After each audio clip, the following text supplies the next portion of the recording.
So the first thing is I'd like to thank both the organisers for putting on this lovely workshop and inviting me to speak here. Right, so I should start by writing the title of my talk. One of these is better to use first, right? Is it this one or this one? Okay, I'll use this one.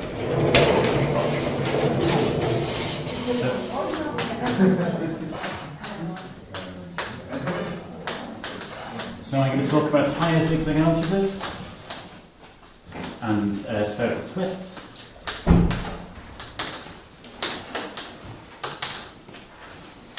And parts of this work are joint with Osamu Iyama. So this is sort of based on some work we did before. Okay, so I want to start by talking about quivers, algebras, and duals.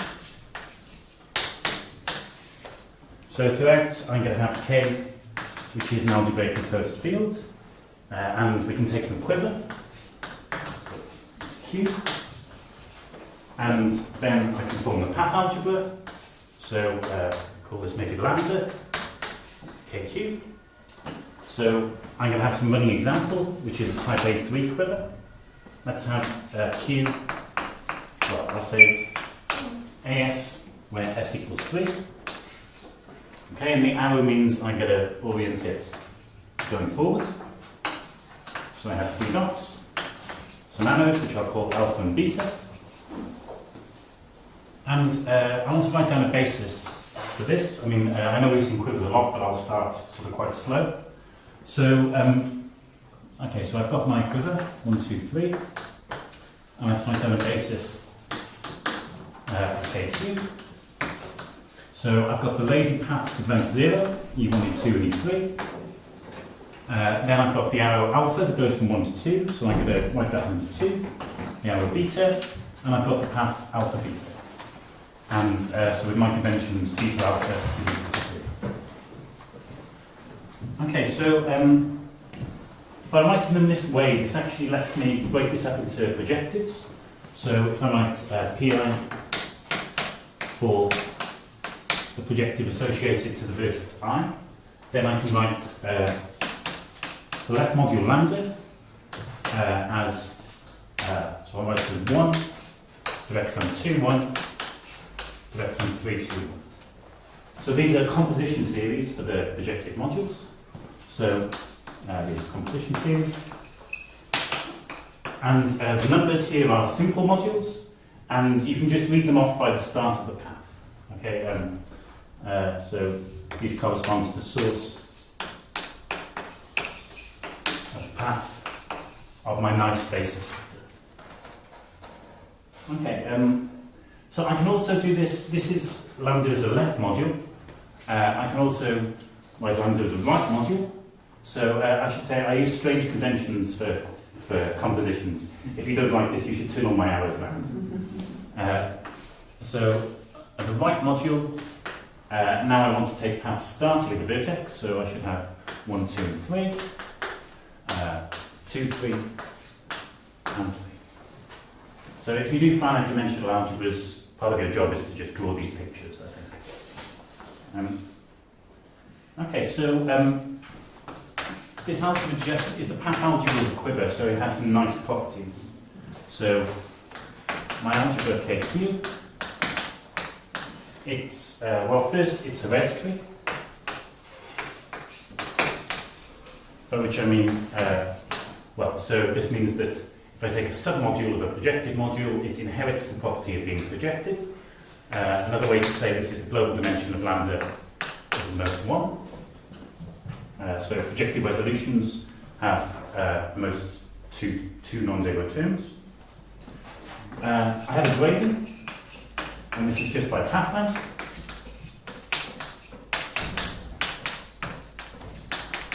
And in these two, given these two things, in fact, my algebra is trivial. So the grading on my algebra is nicely compatible with projective resolutions, the degrees where my modules and complexes live, and this means that homologically things are very nice. Things are easy. So, if I have a lambda, algebra lambda, which is quadratic, by which I mean relations are in degree 2, then I can take the quadratic dual. Okay, so lambda shriek, or this is the quadratic dual. So roughly I turn the arrows round and I take an orthogonal space of relations. So I'll do this in an example. So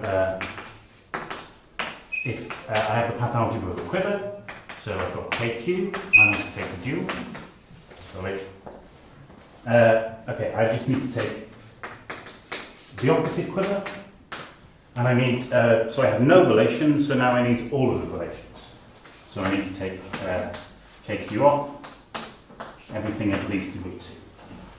So in my running example, I'm going to have the path algebra of the following quiver. 1, 2, 3.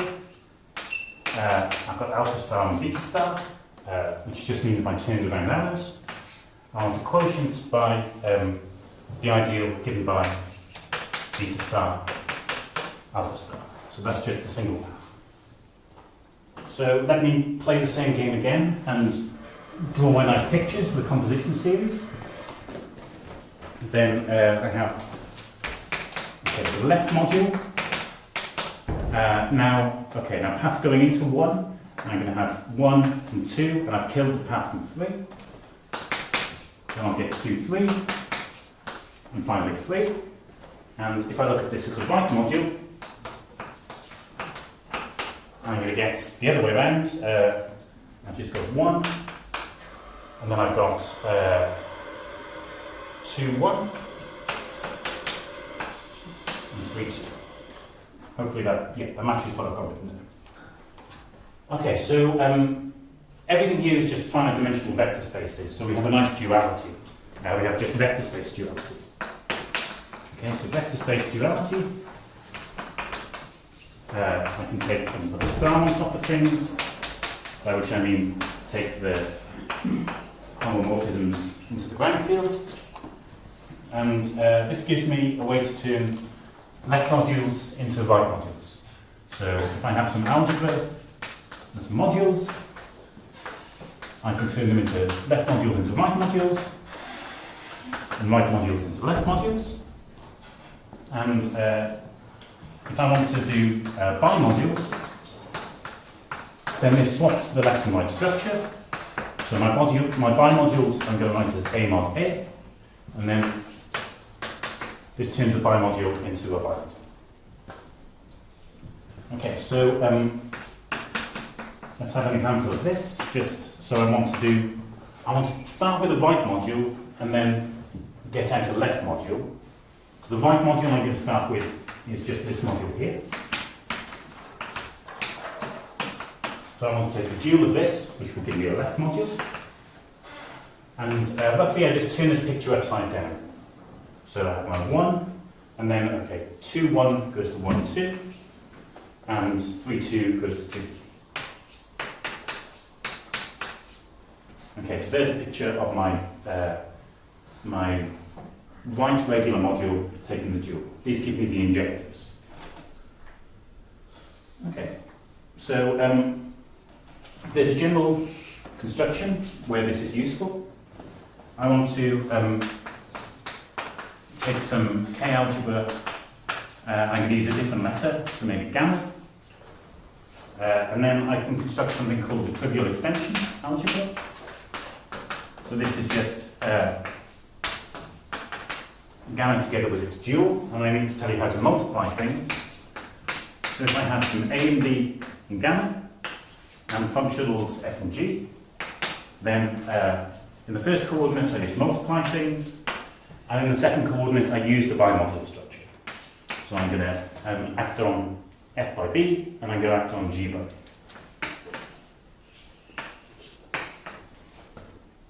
Okay, so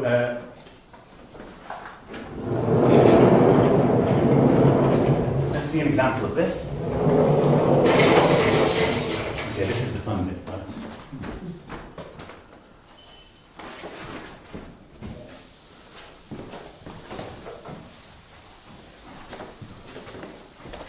So by AG, you just mean evaluation of the form or G of A?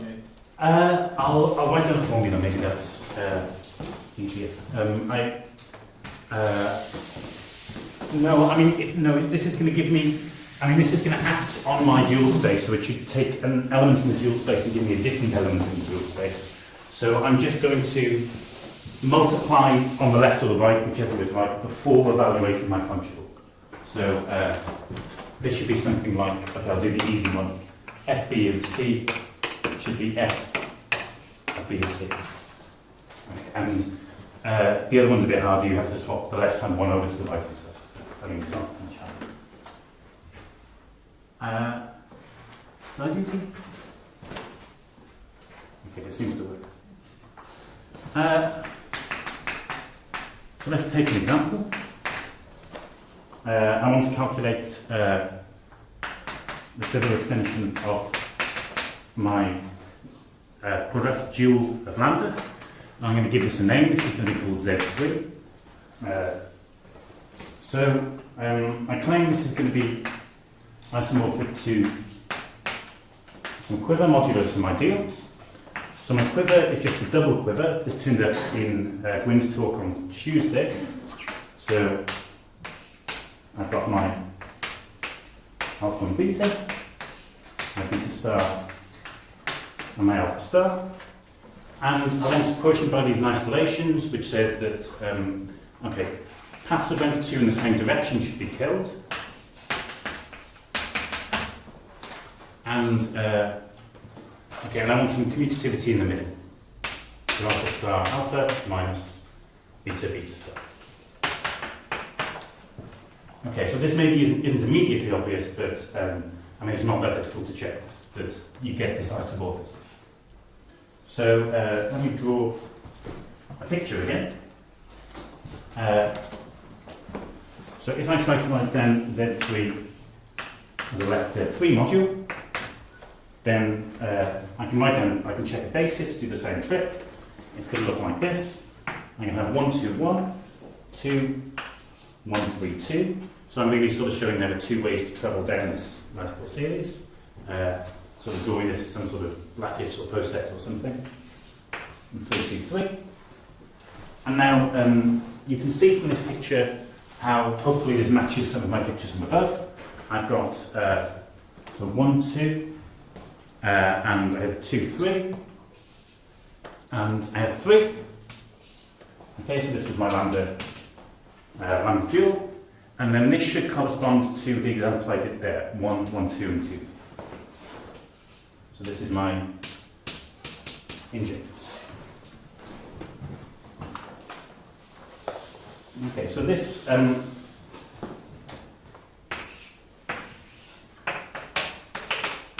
this is the zigzag algebra.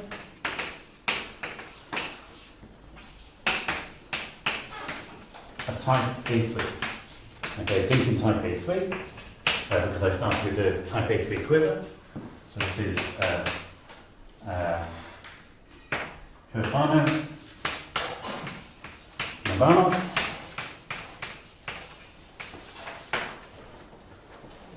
So I want to make some connection to the talk we had on Tuesday by Joshua Susson. Because this will look slightly different to the algebra we saw then.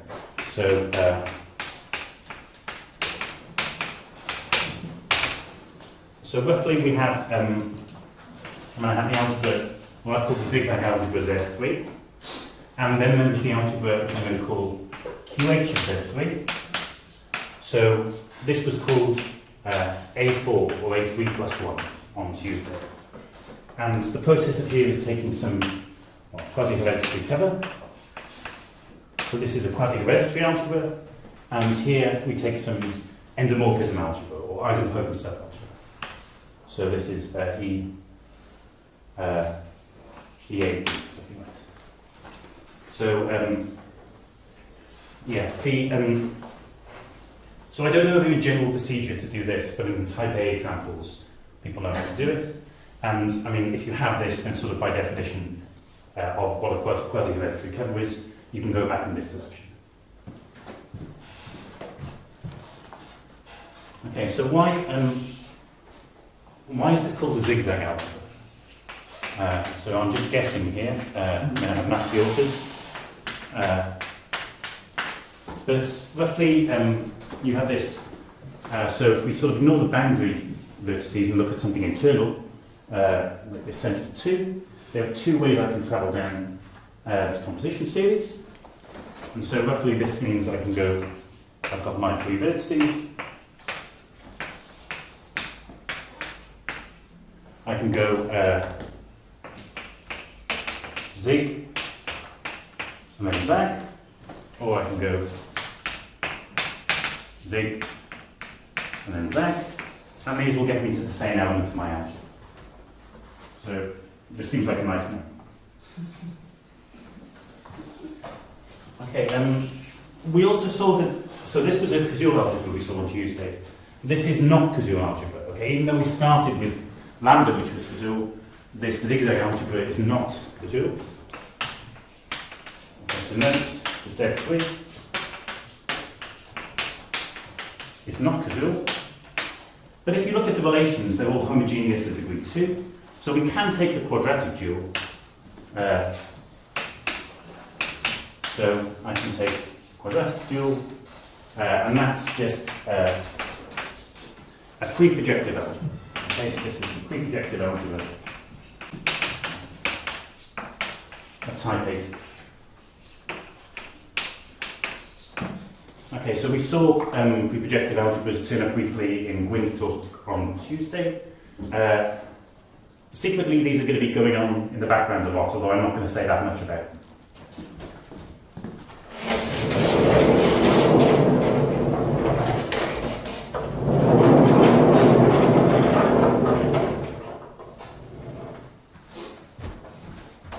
Okay, so while I'm cleaning the blackboards, I'll just say, I mean, I've done this with a A3 example, but I mean, hopefully you can see that this works for any type A graph at least.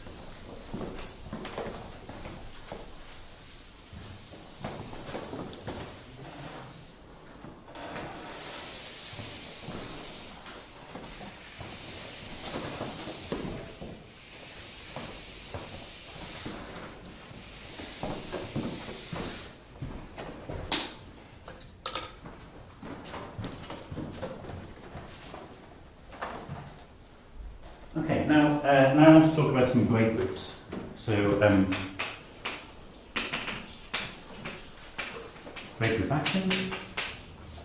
I'm not going to write out all the author's name. Basically, everything I say here is going to be due to lots of people. So, Seidel and Thomas, and Yuki and Zimmerman, and Huerfano and Seidel, and Huerfano and Khovanov, and I'm probably forgetting more people here. But, okay, so we want. Okay. So we want to look at the projective modules for our zigzag algebra of type A. Okay, so let me let Pi to be Z, Zs, Pi as before. This is some projective module. Okay, so note that for all I, if I take the endomorphism algebra as my projective, I just get the dual numbers. Okay, if I draw my picture, so here is my typical projective. Now, endomorphism is going to map this top composition factor to an isomorphic composition factor.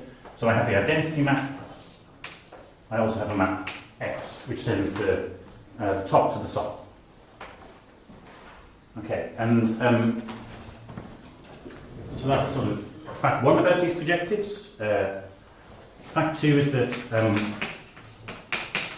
these PIs are Calabi-Yau objects. I'm not going to explain this. Calabi-Yau objects. there's a nice duality in the derived category involving. I mean, because our algebra is symmetric, this is just because they're projective modules in this situation. Okay, so these two things together combine to say that each PI is spherical. So you can just take this as, I mean, these two things are a definition of this. And then we have some so-called spherical twists.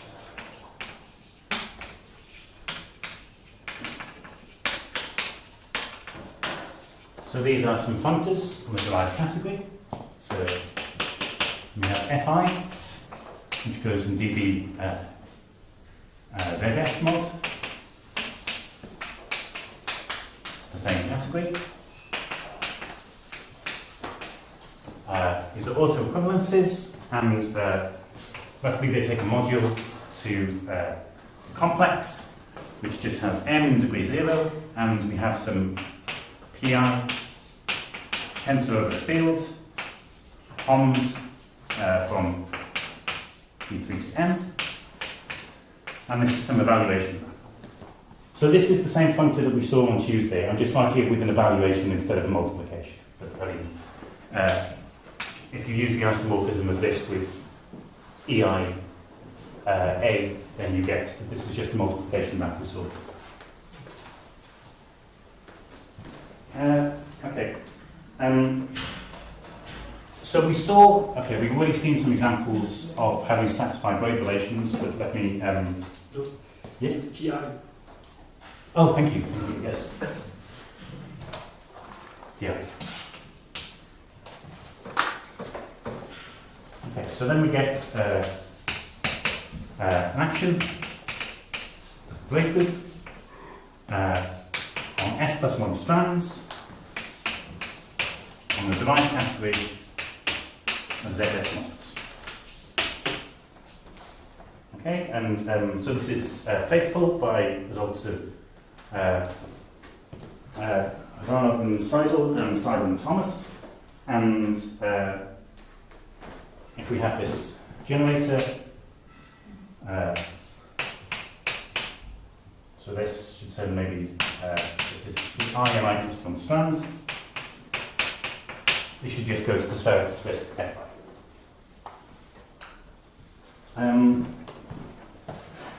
Okay.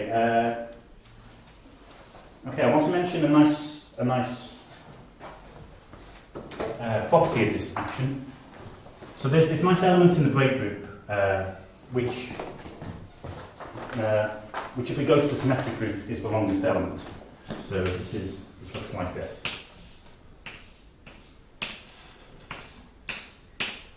I think people call this delta sometimes. Okay, so that's meant to be a delta. And so under this action, this just goes to a shift by S and some twist tool. Okay, so tool is an automorphism of my algebra. Say this. And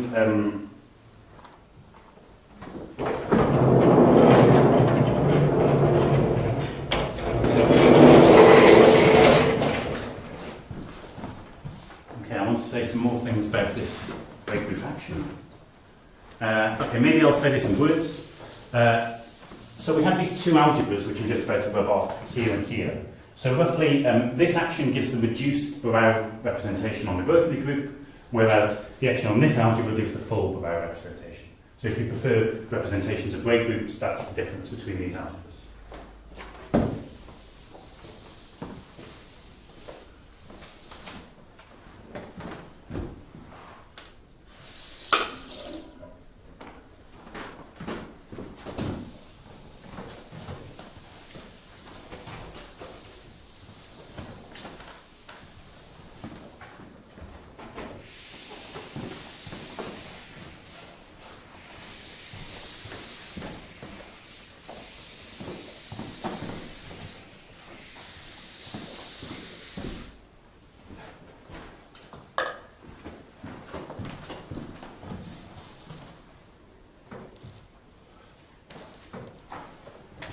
Okay, the other thing I wanted to say, which maybe I won't, can I write down? How am I doing on time? No, okay, which I won't write down, is that an important example that Seigel and Thomas got from this is that this acts on, that we get a break group action on a certain category of, a derived category of G-equivariant coherent sheaves acting on affine 2 space with complex numbers.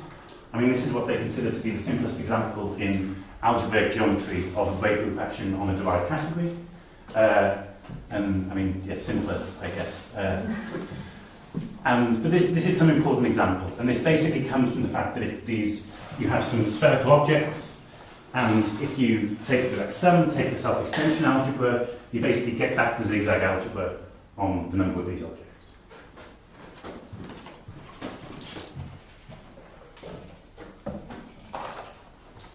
Okay, so now I want to talk about Auslander algebras. Okay, so Q is a Dinkin graph in our example, type A Dinkin graph. Okay, so this tells us by Gabriel's theorem that lambda Q is a finite representation type.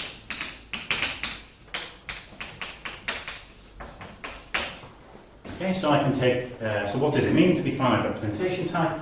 It means up to isomorphism, there's just a finite number of indecomposable modules.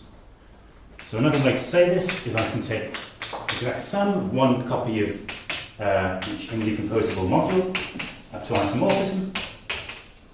And this then is a finite dimensional module.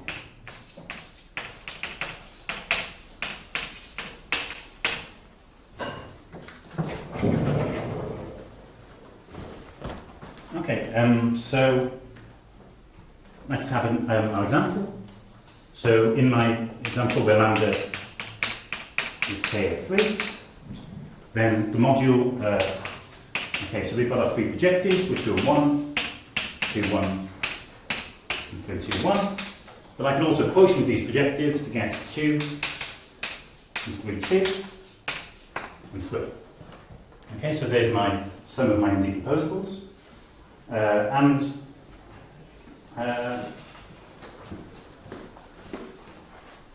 Then I want to make a new algebra, which I'm going to call lambda 2s.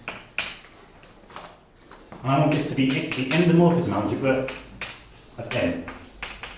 I'll put an op again because of conventions. And so we can work out what this looks like by drawing the AR quiver, like we saw in the last talk. So if I draw my modules in a nice triangle, I get some maps between them. And, okay, this is 0, and this is 2. So I won't draw it, but if I wanted to draw the quiver in relations for this, the quiver would be exactly this quiver, and the relations would be those relations indicated by the dotted lines. Okay, so this is a nice way to construct some algebras, and it's worth noting the global dimension of this Auslander algebra is 2.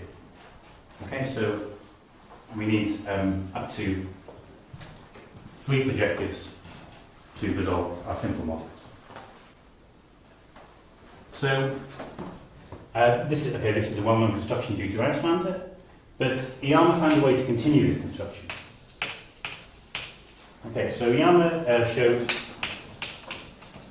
that if I look at my algebra, my Auslander algebra, then okay, this won't be, we don't expect that this will be finite representation type again, but sort of the next best thing is this has something called a cluster tilting model.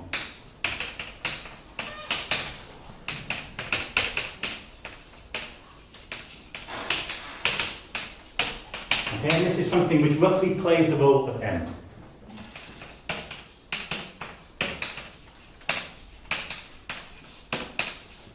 Okay, it's a finite dimensional module. In fact, in this situation, because it exists, I think you can characterize this by saying it's maximal rigid. So the maximal module which has 0 x1 group with itself. Okay, so then you can make a new construction. So let me call this module n again, or maybe n2s. And then I can do the same thing again. Now I want to make lambda 3s be the endomorphism algebra of m2s. Okay, so this is some higher Auslander algebra.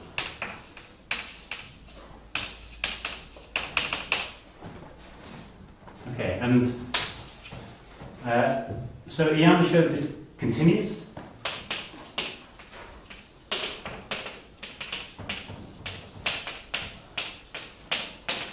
Okay, so this doesn't have a cluster tilting module as such, but this has a 2 or 3 cluster tilting module. I mix up my indices. This has some next generation up where it's not just the x1 that vanishes, but the x1 and the x2. Okay, so we get some algebras. Lambda ds for all s and d, which are at least 1. Okay,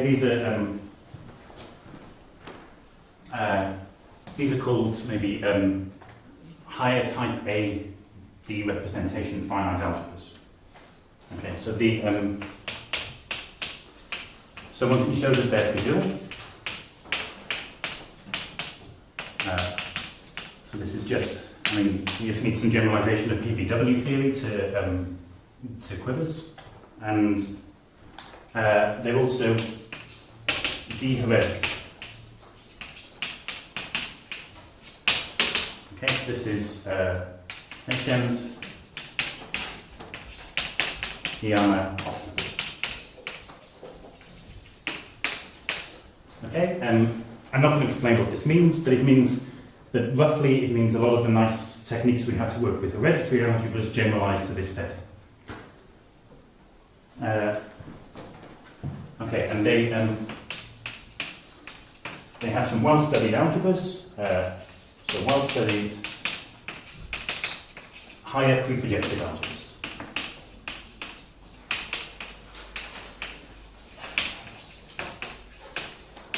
So I'll denote this by pi of the algebra, pi of lambda ds.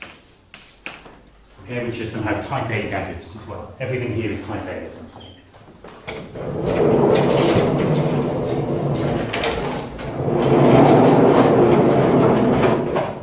So these are the causal duals of these algebras, or they're an independent description? Okay, so these they're not causal dual. They're going to have more arrows in general. They're going to be quadratic dual to the higher zigzag algebras, which I'll say now, at least in nice cases. So again, they're not causal algebras, but they are quadratic.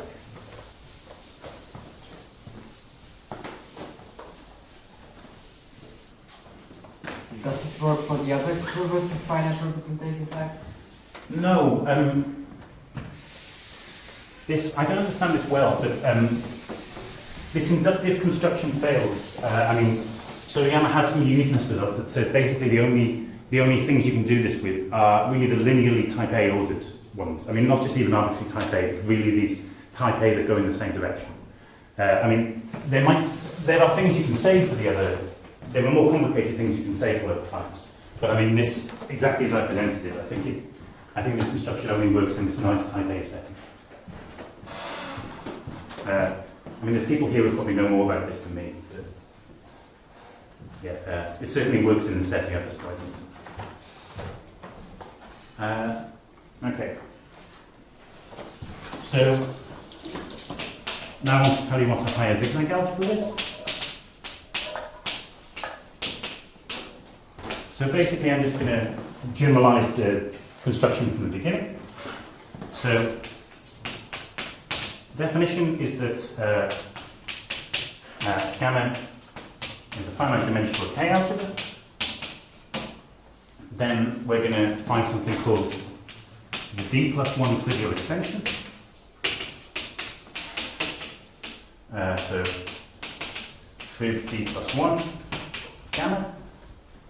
And this is the same idea. We take the direct sum of gamma and its dual. But now I'm just going to add some sign to the multiplication. Okay, so if I multiply AF and DG, I'm still going to multiply the first two, and this FB is going to be the same. But now I'm going to add some sign here. I'm going to have -1 to D times the degree of A, AG. Okay, and then second part of the definition is that if lambda is casual with global dimension D,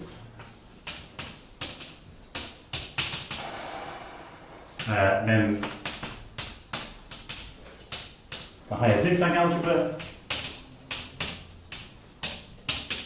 of lambda is just, I take the D plus 1 trivial extension of the casual group.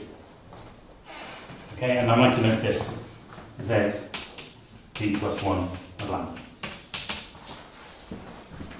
Okay, so this is quite a general construction. We were only really thinking about the hereditary algebras at first, but this seems to work a bit more nicely than the construction of higher pre-projective algebras, where this D hereditary condition is quite important to get a nice theory. So, there's a general definition, and there are some examples which I claim make this interesting.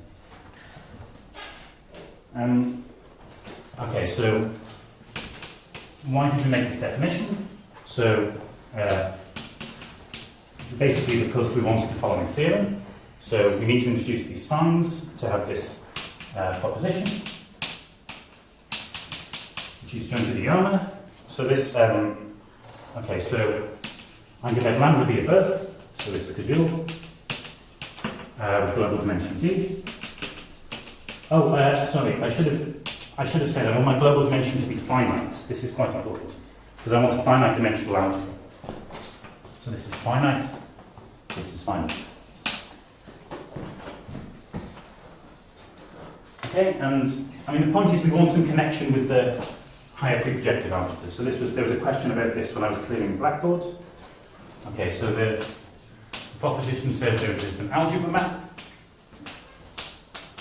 from, so I call this phi, going from the pre-projective algebra, I'm going to take a pre-projective algebra or the higher pre-projective algebra, and then take its quadratic dual, and then the map from this to the zigzag algebra.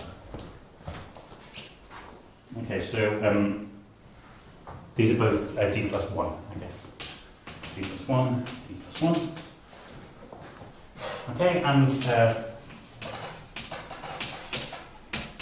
if lambda is one of these nice algebras, so if it's D hereditary, then this algebra map is surjective.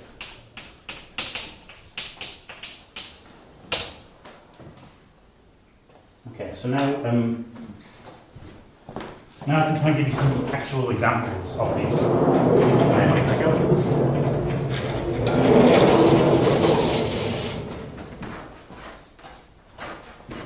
So you should keep in mind this quiver I'm about to rub off there, this Auslander quiver.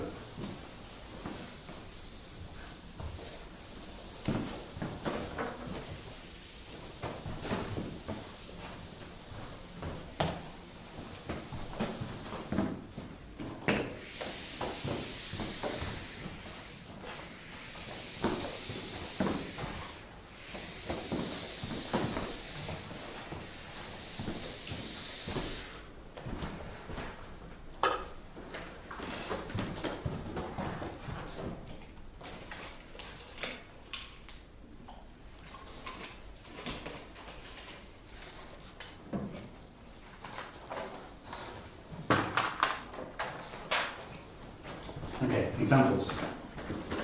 So first the general class of examples, which you can probably guess based on what I've said, and then I'll give a real explicit one. So if I choose lambda to be this algebra lambda ds, then I want to define z ds to be the d plus 1 zigzag algebra of lambda ds. It's weird there's a d and a d plus 1 going here. This is annoying, but I mean, we can live with it. Okay, so this is some class of examples. This is what you might call a higher type A zigzag algebra. Or, I mean, I think I've got the words in the wrong order. I think I'm trying to say type A higher zigzag algebra, but you can transpose those. Okay, and it's a fact that if S is at least 3, then this map phi I just wrote down is also injective, so it's an isomorphism. So we expect this to fail for small s. I mean, this happens in the classical situation. I don't have a good proof of this. Basically, I just check the dimensions are the same, so it's surjective. I mean, you can check these dimensions. It takes a little bit of work, but you can do it, and therefore it's an isomorphism. So I should say here that these algebras have appeared before. So, I mean, examples of them for small d have occurred by various people, but the important reference is Guo and Luo. I'm not sure if I'm saying these names correctly. So, well, this has been written. I found out about this a couple of papers by these people. So they've defined these algebras and proved theorems about them. Also motivated by Iyama's higher representation theory. They don't seem to make any connection with the higher pre-projective algebra or the derived category, which I'm going to say something about in a minute. But I mean, they have some of the same results that we have. They seem to be the first published people to have studied these, and they proved some good stuff about it. Okay, so let me really sort of fix an S and a D. Okay, so 2. Let's take Z. Which one have I done? Z 2, 4. Okay, so I'm going to draw some quiver, which looks like lots of triangles. So if you were doing this systematically, you should use a much better numbering system than the one I'm using. But I'm not going to do it systematically.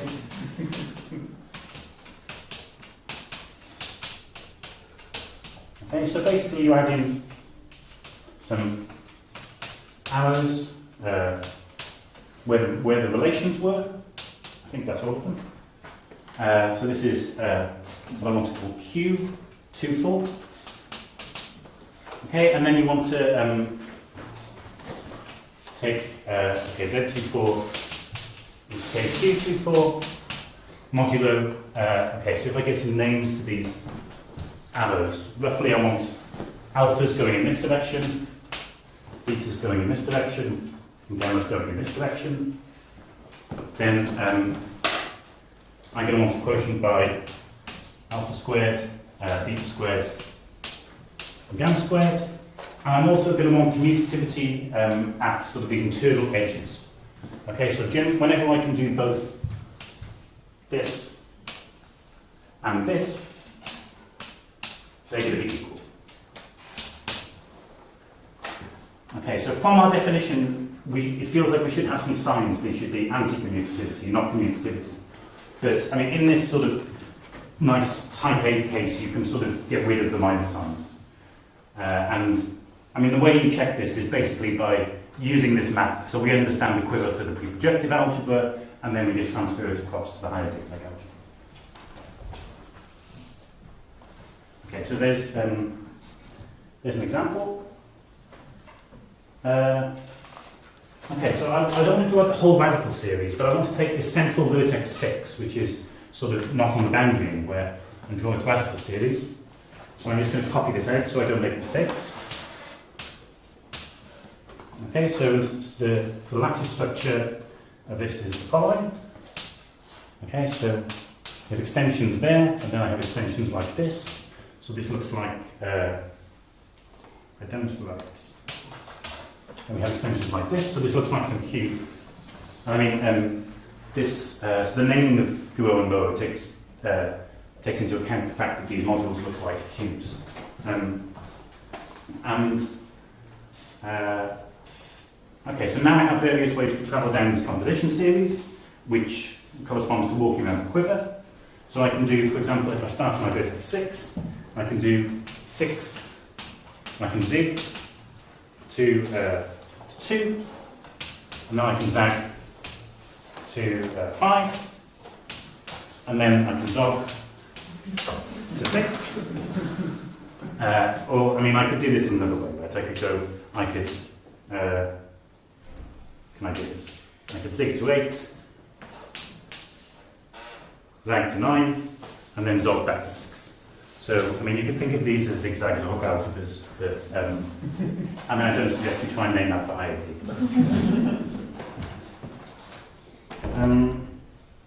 Okay, there's the third example I want to give, which is quite different to the other ones. So I want to take lambda to be just a polynomial algebra. Okay, so x1 to xd. So this has global dimension d, it's causal. So I can take the causal dual, which is just the exterior algebra, and then I want to take this twisted trivial extension of this, and I claim that if I take z d plus 1 lambda, then I'm actually going to get the exterior algebra on d plus 1 vertices. So, okay, so this is exterior algebra. It's not great that my lambdas and my exteriors look quite similar, but hopefully you won't be too confused. This seems like a bit of a curiosity, but it'll come back in towards the end, which is soon.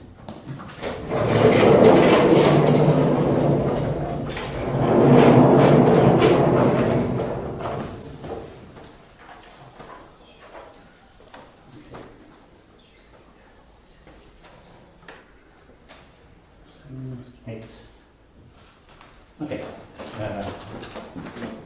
So now I want to go back to sort of break group actions, and I'm not going to get, well, I might not get break groups this time, but I'm going to get some groups acting. I will get some break groups.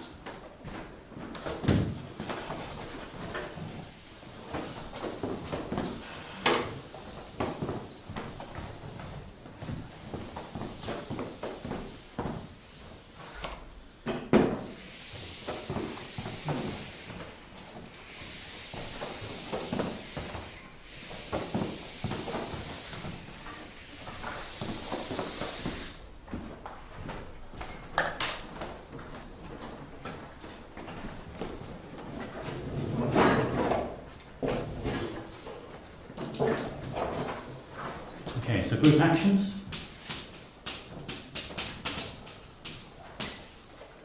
So I want to define some group for my quiver. So I'm going to let QDS be the quiver of ZDS. So you should keep in mind this example there, Q24. Okay, so I want to define a group, GDS. Okay, so I'm going to do this by generators and relations. So my generators are going to be SV, where V is a vertex of my quiver.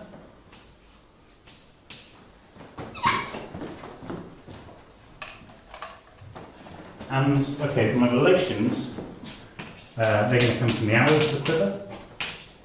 So I'm going to want to take some oriented D plus 1 sign. V1, V2, V3. To be d plus 1.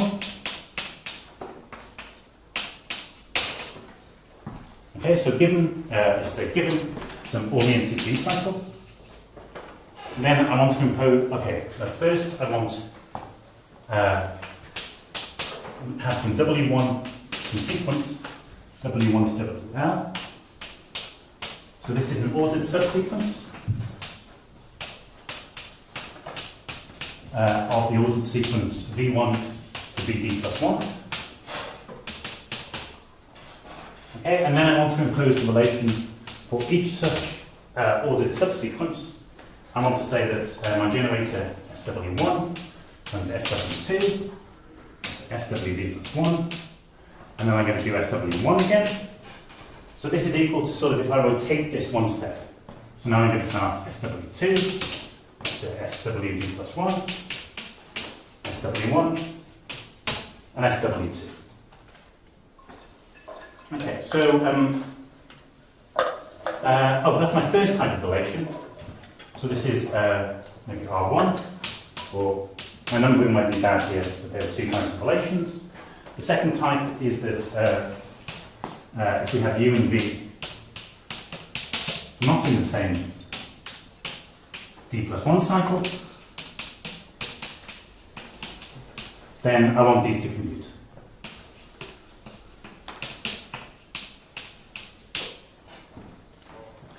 Okay, so let's, I think it's worth having some examples here. So first, let's take Q, say 1, 3. So this is just one, we had this example earlier. This is this quiver. Okay, so I have 3 generators. I'll do the easy relation first, which is that S1 and S3 commute. And, okay, now I have some 2 cycle, 1, 2, 1. So I can find my first type of relation. I can say if I take my full, and I take the sequence of an ordered subsequence of itself, and I get divided minus the 3 relation. Okay, so we're going to look at this arting presentation of the breakup. Okay, so now let's have another example, more interesting one. So sorry, then in your R1, does the indexing go to D plus 1 or to L plus 1? L plus 1, thank you, thank you.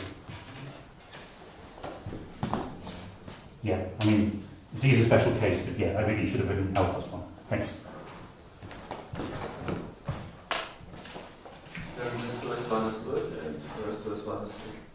Sorry, I didn't hear that.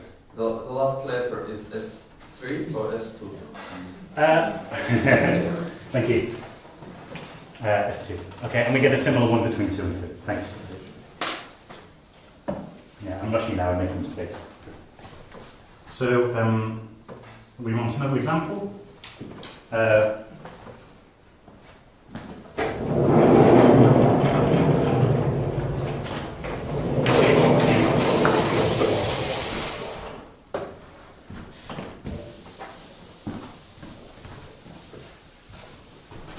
So now, okay, I just rubbed off a quiver. I might do a smaller quiver so I can draw it again. But I'll just write down a few of the relations.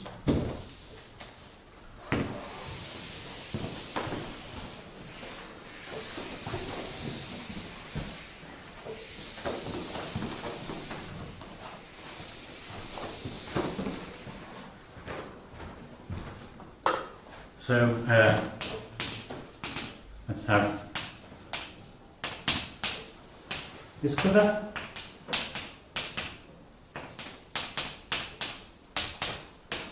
Okay, so now I want to think about G23.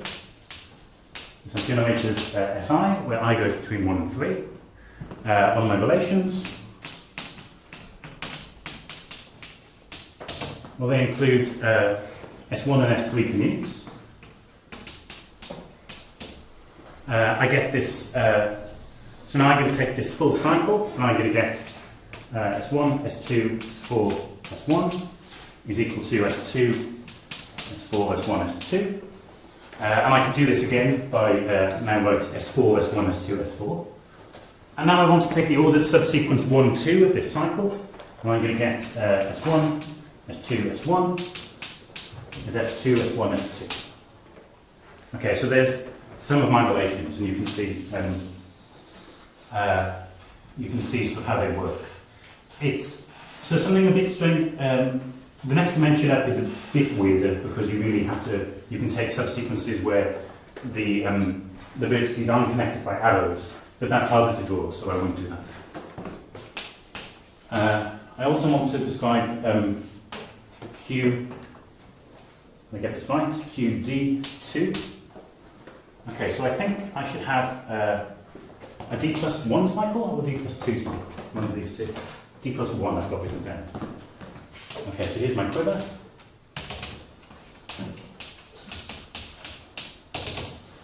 Okay, and I claim that the group I get, G D2, is in fact isomorphic to a break group. So this is isomorphic to the break group on D plus 2, on D plus 2 strands. So this is, I think, so one reference is to the GS group from 93, but I mean, this isn't too difficult to see. If you think of this, in the symmetric group, you think of this, instead of taking the generators 1, 2, 2, 3, 3, 4, you take 1, 2, 1, 3, and 1, 4. Okay, and you can think of that in terms of points on the plane, configuration spaces, if you will. Okay, so somehow this is the fundamental example. What this is saying is that our groups have break groups sort of embedded like this, but they also have break groups embedded like this. So they have lots of break groups inside. Okay, so I think on Tuesday again, so Martina Balagovic said she had some category, and she said the purpose of this category in life was to live on the left-hand side of the field. So this group has a similar role in life. At least that's the way it was defined. So you have an action. So there's an action from GDS to the isomorphisms of the derived category of ZDS. Okay, and this is by spherical twists. Okay, so if I take generator SV, this will go to the spherical twist FV, just as we defined it. And this example is fundamental in checking that this works. Basically, you sort of check everything works in this example, and then you need to glue it all together. You can say something about, so there's results, I wrote this result about Ruquier and Zimmerman about this sort of delta. There's an analogous result here. Okay, so there was some sort of longest element, right, which, you can think of the longest element in type A sort of as iteratively constructed by taking coxeter elements of smaller symmetric groups embedded inside the larger ones. In the same way, you can embed smaller ones of these inside the larger ones, and you can define something which seems to play the role of the longest element, in that you get a similar result on a wholly derived category. If you apply this composition of spherical twists, you just get a shift and a twist by homomorphism. I'm sorry that's quite brief. I just want to end with like an example. I think this is like, I quite like this, but I was worried for a bit that this was just me playing with some cute things that didn't really mean anything. But I did manage to find some place where they turn up. So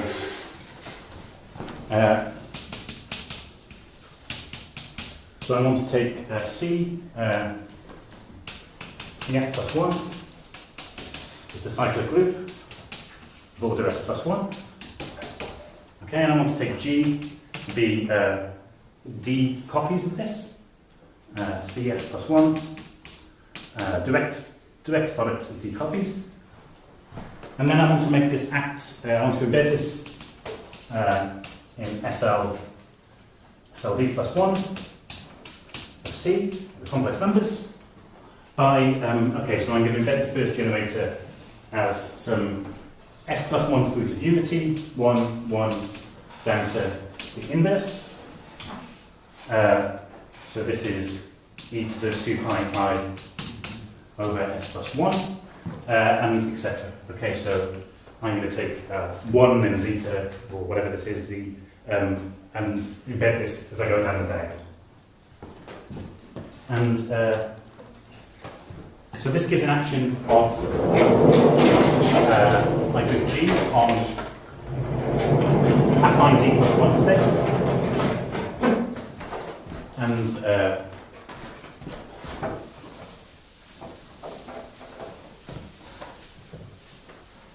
okay, so then I can just imitate what Seidel and Thomas did. So I can consider G-equivariant sheaves. Now, I don't know anything about G-equivariant sheaves, but so I want to take affine D plus 1 space. So what I'm going to use is that this category of coherent sheaves is equivalent to some skew group algebra. Okay, so this is symmetric algebra on CD plus 1, skewed with G. I'm not going to define this, sorry, because of time. And then I want to take the, okay, there's a natural grading on this. I want to take the causal dual. This is a causal algebra now, okay? So that's a result by someone who I've forgotten, but it's in the paper.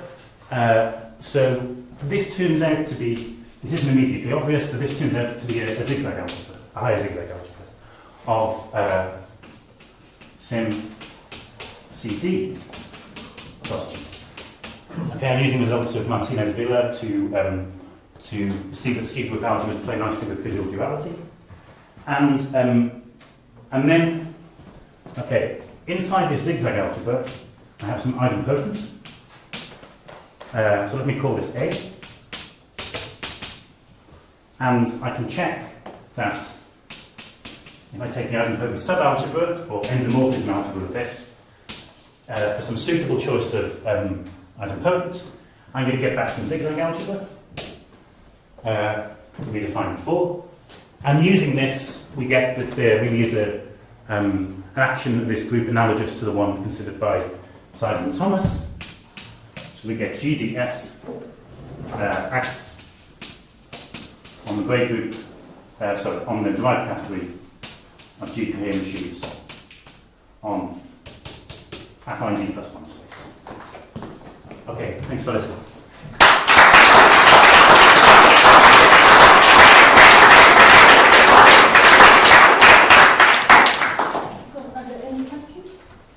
Hi, I don't know whether I asked you this question in Portugal, but I don't think so. In your type A example there on the corner, do you have an example where it looks like that, but you have arrows going both ways for every pair of vertices? So you don't have just an arrow from 1 to 2, you also one from 2 to 1. Oh yeah, everything contained in the cycle. Every vertex is contained in a D plus 1 cycle. And so you just double all your edges. But how was it? And you're allowed to have loops at the vertices too. Do you have any example of that as a high? No, I don't have loops at. No, I don't have loops at the vertices. I know. So I've been talking to Daniel about this, whether this connects to some things you have. I mean, these look. They look sort of similar, but I don't know any direct connection. I mean, these are quite simple algebras. They're quite sort of. They're not that complicated. Your groups, they connected to break groups of, let's say, complex reflection groups? I don't know. I mean, It looks a little bit like it. I thought about this a little bit, but to be honest, I just don't understand these break groups very well. So I mean, maybe I couldn't see any obvious way from just a very cursory check, but that's quite possibly because of my ignorance. But I don't know of any connection. So you constructed these higher Auslander algebras like iteratively? Yeah, Is there some sort of direct way where I can sort of read off the higher algebra from my initial algebra? Yeah, so this is Iyama's construction, and yeah, he wrote down quivers for these, so you can just read the quivers if you want. I mean, you just sort of, you get sort of lines, then triangles, and then higher dimensional, tetrahedron, and so on, and there's just a combinatorial description of the quiver in relations. This is due to Iyama.